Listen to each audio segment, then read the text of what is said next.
Ready for this? Unlocking the leadership playbook of a true Silicon Valley legend, Bill Campbell. The trillion-dollar coach, right? Exactly. It's the guy who guided giants like, Google and Apple. You think tech titan, right? But he was a football coach. Wild, isn't it? So how did he become the go-to for CEOs in a world obsessed with code? Well, we're going deep on that today. Let's do it. Got excerpts from the audiobook Trillion Dollar Coach to guide us.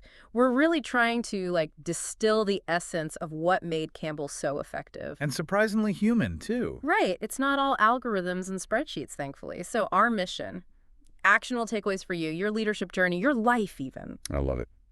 So where do we start? With Campbell, it's deceptively simple.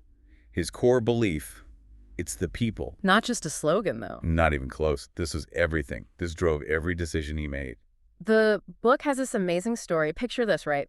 Campbell calls out a newly hired executive. This executive's trying to be a tough negotiator. Racked up all these legal fees during a hiring dispute. Campbell, he loses it. His point. Those fees, they meant nothing compared to devaluing people, from day one. He was seriously about putting people before quick wins or profits. He understood that long-term sustainable success, it starts with the people. You prioritize their well-being, create that respectful environment, you're making an investment in your company's future. So, not just some feel-good thing, huh? Nope. It's good business. But how did Campbell put this into practice? Trust. It all went back to his ability to build incredibly deep trust. And we're not talking surface level, hey, we're all on the same team here. This was different. Absolutely. But wasn't he also known for being radically honest? Doesn't exactly scream warm and fuzzy? True, Campbell wasn't about sugarcoating, but he knew that real trust, deep trust, requires honesty, even when it's hard. Tough love, Silicon Valley style. In a way, yeah, he'd be direct, sometimes blunt even. But here's the thing, it always came from a good place. He wanted to make people better, not break them. You add to that his unwavering loyalty, you keep your word, and he'd have your back no matter what. This is Silicon Valley, high stakes, but people trusted him implicitly, even when he challenged them. Sounds like he had a knack for knowing who could handle that direct approach. The book mentions how selective he was about who he'd actually coach. Not everyone could just walk in and get the Campbell treatment. What made someone like Campbell coachable? There were qualities he looked for. A hunger to learn, humility to admit when they're wrong, and, man, a relentless work ethic. He wasn't looking for flash then. More like that fire in the belly. Exactly. Real substance over style. The book even has this story, right? Campbell actually turns down this potential coachee. Why? The guy was all about quoting famous people, trying to sound smart. Campbell saw right through it. Because true growth. Yeah. It's about owning your thoughts, your mistakes even, not hiding behind some facade. Authenticity, right. That's so rare, especially these days. Campbell knew real leadership. It's not about having all the answers. It's about creating that space where people aren't afraid to say, I don't know, where they can learn from messing up. Makes you think about those leaders who just shut down any kind of dissent. The opposite of Campbell, for sure. And, when it came to his actual methods, you'd expect something crazy complicated. Some secret sauce, yeah. But the book highlights this. Campbell's magic was in the fundamentals. Mastering them. Like not reinventing the wheel, just getting really, really good at the core stuff. Exactly. Like listening. Everyone says it's important, but with Campbell, it was different. Like you were the only person in the room, What was that like for the people he coached? Imagine feeling truly heard, like really heard, especially in that world, right? High pressure, everyone fighting for attention, that kind of presence. It created a safe space to open up, admit mistakes, seek guidance without being judged. So powerful. It's like from that place of being heard, real growth can happen, Yeah. The book also talks about his emphasis on transparency. Oh, absolutely. Radical honesty, he called it, with yourself and with others. No BS, no sugarcoating, no games. If you were off, he'd tell you straight up.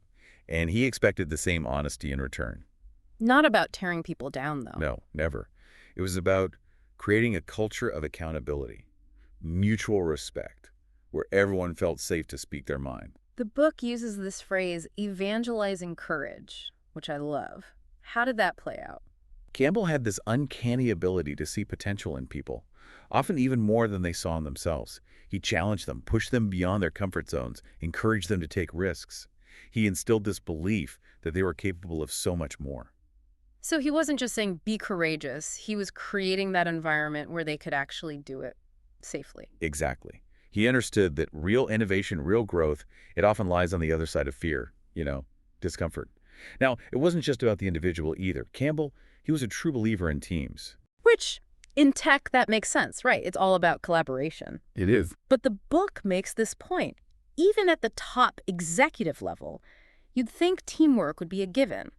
But egos get involved, things get messy. Even with all that experience, all that success, it still comes down to the human element. Totally. The book talks about this crazy time at Google. Remember that whole thing with the dual-class stock structure? Yeah. Almost pushed Schmidt out as chairman. Things are tense, man. Like, Google could have gone under, so how'd Campbell handle it? He went back to basics, focused on the people, not the problem. Interesting. Instead of getting bogged down in the stock stuff, he saw the real issue. Relationships were fractured. Trust was gone. So what'd he do? Brought the leadership team back together. Not to tell them what to do, but to remind them, what really matters. They were in it together. Wow. Easy to forget that when you're fighting over billions, right? Totally. But a strong team starts with trust, respect. That foundation has to be there. No matter how big you get. Exactly. And it's true for any team, really. Doesn't have to be Google. Could be a small project team even. When conflict pops up, and it always does, it's usually a sign of something deeper. Communication breakdown, lack of understanding. So fix the root, not just the symptom. Exactly. Just like Campbell did. And this brings us to, I think, a really interesting part of his style. The book calls it love in the boardroom.